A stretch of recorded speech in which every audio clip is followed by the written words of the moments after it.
Olá pessoal, vamos dar continuidade ao nosso estudo sobre propriedades coligativas. Então a gente vai para o estudo das propriedades coligativas, que são tonoscopia, ebulioscopia, crioscopia e osmometria. A primeira propriedade coligativa que a gente vai estudar é a tonoscopia ou tonometria.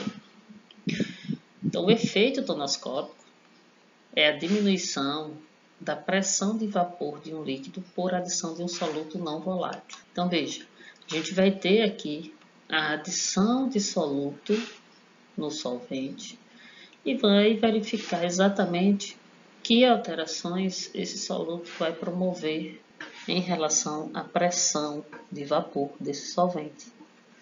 Então a gente observa aqui, por exemplo, quando eu tenho o solvente puro, eu tenho um determinado comportamento da temperatura e da pressão. Quando a gente altera esse solvente, adicionando o soluto, eu vou ter a solução.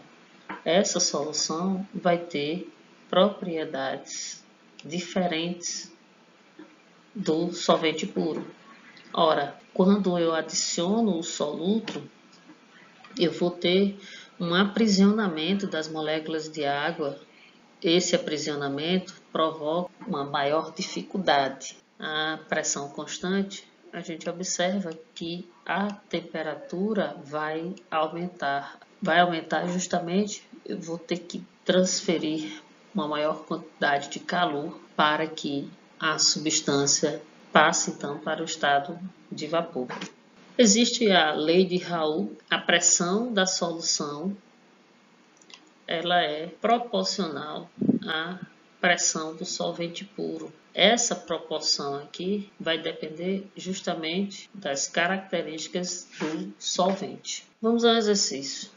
Comparando duas panelas simultaneamente sobre dois queimadores iguais de um mesmo fogão, observa-se que a pressão dos gases sobre a água fervente na panela de pressão fechada é maior que aquela sobre a água fervente na panela aberta. E se elas contêm exatamente as mesmas quantidades de todos os ingredientes, podemos afirmar que, comparando com o que ocorre na panela aberta, o tempo de cozimento na panela de pressão fechada será, quando a gente aquece a água na panela aberta, a gente vai estar aquecendo a água na pressão de 1 atm, que é a pressão atmosférica. Isto é, exemplo, vai ser na pressão exatamente igual à pressão atmosférica do local. Quando eu coloco na panela de pressão fechada, há uma elevação da pressão, onde essa pressão será muito maior do que 1 atm. E aí